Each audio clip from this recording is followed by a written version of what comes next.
We're with Assemblyman Andrew Zwicker in his legislative office. Assemblyman, thank you for agreeing to speak with Blue Jersey. You're welcome. As a scientist, what skills and experience do you bring to the job that might be a little different than some of your colleagues? So I think, as a scientist, there's a couple of things in the training of being a scientist that potentially can help.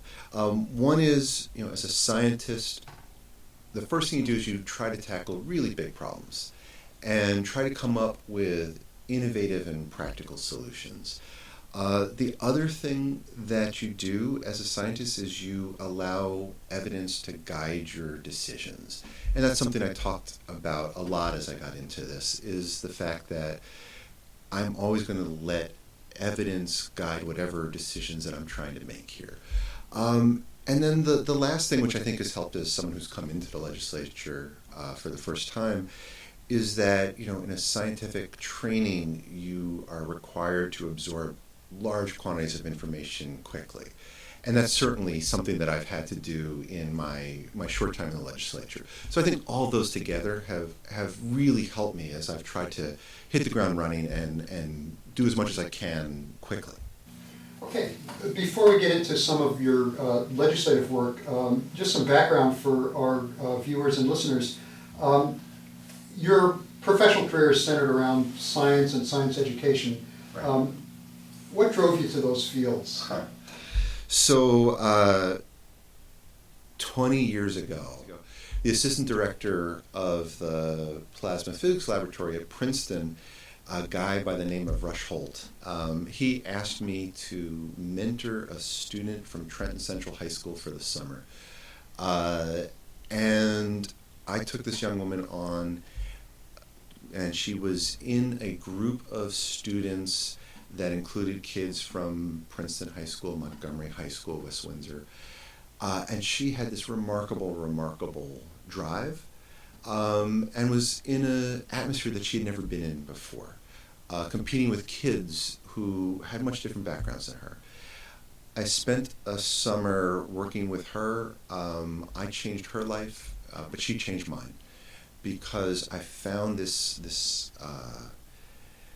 working with students and helping a young person and changing their life was fuel. And as much as I love working in physics in the laboratory, laboratory equipment doesn't talk and interact. And I realized I didn't want to spend my entire life in front of a computer screen or surrounded by scientific equipment. So from there, it sort of set me on this path of wanting to do that more and more and more. And I realized I was completely hooked. And so I haven't left the laboratory. I've never left the laboratory. But I've worked with students now, high school students, college students, around the state and around the country, and it's incredibly rewarding. You talked a little bit about this, but I looked at some of your TED Talks online, and they were great. And you talk about scientific literacy, and that's an important aspect, according to you, for people to really be able to function in this day and age. How can we improve scientific literacy in New Jersey, and especially the representation of women and minorities in the basic sciences? Right. There's a lot in that question. One, we are so fortunate to have in New Jersey literally one of the best education systems in the country. And because we have that, it also means that we have some of the most scientifically literate people here, but not everybody has that opportunity. The trick is to make sure that we are getting people young, because the data shows that we are losing students in New Jersey and throughout the whole country as they get older and older and go, especially the critical transition from middle school into high school. And so it is critically important that we make sure not only that these young people are getting the best education, our scientific education, are having opportunities to meet with and do critical thinking type of projects, but that we set up mentoring programs and that we make sure that we are not losing young people who have this enormous potential and just need like a little nudge, the way I gave a little nudge to a student 20 years ago. We have to make sure that these opportunities are available to everybody, regardless of the school district they live in, regardless of their economic background. It's not difficult to do, but we have to make sure that we are providing this opportunity for everybody. Those of us who are old enough to remember the Sputnik era, we've been through this before, where there was a national thrust to improve science education. What's the difference between then and now? Sputnik was this great challenge, right? We are going to put an American on the moon. And the whole country got united behind that. The question becomes, and we invested enormous resources into that. And the interesting thing about the resources that we put in from Sputnik to Apollo, through finally putting astronauts on the moon, is that not only did the country rally behind this, not only did the country put an enormous amount of resources into this, but that came back to us many, many times. It came back to us economically, just economic growth. It came back to us, I think, as you're referring to, educationally. It inspired an entire generation of people who became scientists and engineers, but who also were, even those people who weren't becoming scientists and engineers, were engaged in the excitement and the challenges.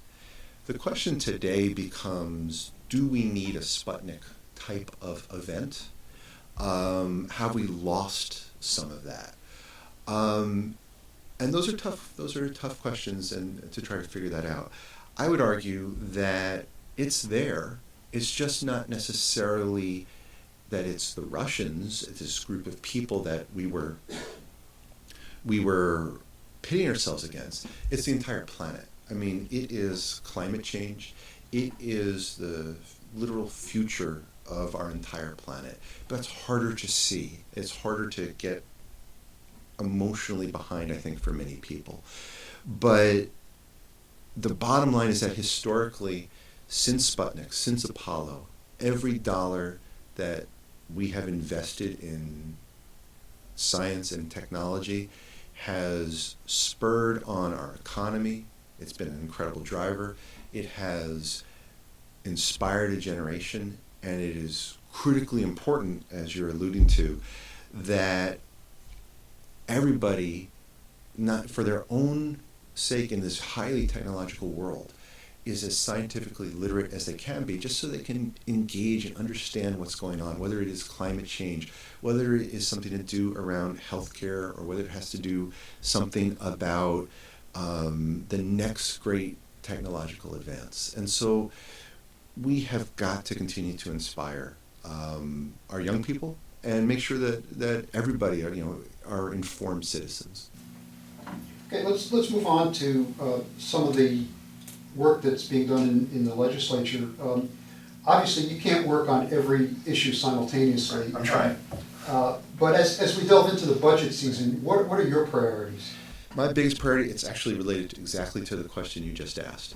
So I believe that when you look at the challenges New Jersey faces, and there are many, that in the end it comes down to growing the New Jersey economy and making sure that we are competing with our neighbors and that we are growing overall. Because if we're growing the economy and doing it in, I think, the right way, in a smart way, and I'll tell you what that means in a second, at least from my perspective, everything comes off of that, because the economic growth means that there's more revenue and that we are no longer fighting over how to divide up a smaller and smaller piece of this pie. So based upon what I just said in terms of what I see historically, New Jersey has this rich, incredible history of innovation. We are, people know us as the home of Thomas Edison or Albert Einstein, but we're the home of Bell Laboratories, which is where the laser was invented, or the transistor was invented, where these great, great innovations came out in the 60s and the 70s. We are in New Jersey, we have the highest density of scientists and engineers in the world right here. We've got large companies, medium companies, and small companies. So my overall priority is to use my scientific background and to use that and say that the thing we have to do then is invest in innovation. It's investing in young people. It's investing in science and technology, engineering, mathematics. And it is making sure that as ideas come out of our universities, that we are providing opportunities to grow businesses. And these are businesses in this high-tech sector. They're high-quality jobs, they're high-paying jobs, they're jobs at all levels, not just, you don't have to be a scientist and an engineer. And these jobs are going to our neighboring states, and they should be staying right here. And that's where my primary focus is in this session and where it's going to be throughout my legislative career. Along those lines, one of the things that has been an issue for the state of New Jersey is that when people go to college here and they study science or engineering, then they go move out of state. Right. How do we keep them in New Jersey? We have, yeah, so, and other states are doing a good job of that. We have to make sure, there's a couple things, right? One is if you are interested in, whether it could be science or engineering, whatever it might be, but that we are providing a climate, an economic climate, where you can take your idea and bring it to marketplace, where there are clusters of innovation and enterprise zones, where we are making sure that we are putting private capital together with ideas and the state is facilitating private-public partnerships. And in the end, we have to do everything we can to make New Jersey as affordable as it can be. We know it's an expensive state. And if we really are going to attack the price of living in New Jersey, the first thing I believe we have to do is really look long term, and that's back to how do we grow our economy and how do we do it in a sensible way, in a way that plays to our strengths, plays to our educational strengths, and plays to our innovation strengths. Looking at some of the bills that you're the prime sponsor of, they seem to cluster around clean energy, alternative fuels, power technologies. Can you give us some highlights of some of the bills that you're sponsoring and where they stand? So I'm early in the process. And we're early in the session. So bills are just starting to get brought into committee. We only had one voting session, so it's still a little bit early. But as you can see, I'm looking at where my strengths are and saying, can we go ahead and spur on growth around renewable energy? Can we go ahead and spur on growth when it comes to energy efficiency on the other side? And can we make sure that students who are interested in these STEM fields there are scholarships available for them to try to make this happen? So I'm early on in this process, but you can see I'm trying to fit into my background and my themes as I move things forward. So New Jersey's not new to wind energy and solar energy and renewables, and at one point we were among the top 2 or 3 in the nation. But we have a governor that seems to want to kind of put the brakes on innovation, brakes on renewable energy. How do we deal with that, or is that an impossible task? I mean, I think the issue is, I always come back to, is just looking at what's the data show, right? And so rather than what the politics is, I look at what is going to be best for New Jersey long term. And I think long term it's clear that this is where we can get the biggest bang for the buck. And this is where I want to focus, as opposed to the short-term politics that we're dealing with right now. Let's talk about some science issues. Tell me and tell our audience what the big deal is about gravitational waves. So gravitational waves. Over 1 billion years ago, 2 black holes collided.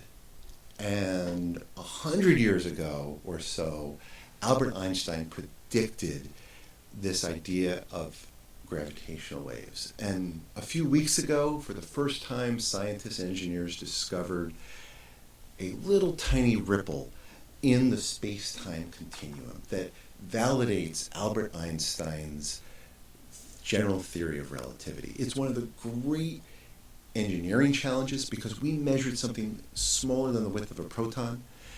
It's an amazing scientific feat because Albert Einstein predicted this well before we had the computers and the engineering capabilities to do this. And it's a beautiful piece of science and theory and engineering all coming together. And it shows what great minds and ambition can do together. It's just a beautiful piece of science and engineering.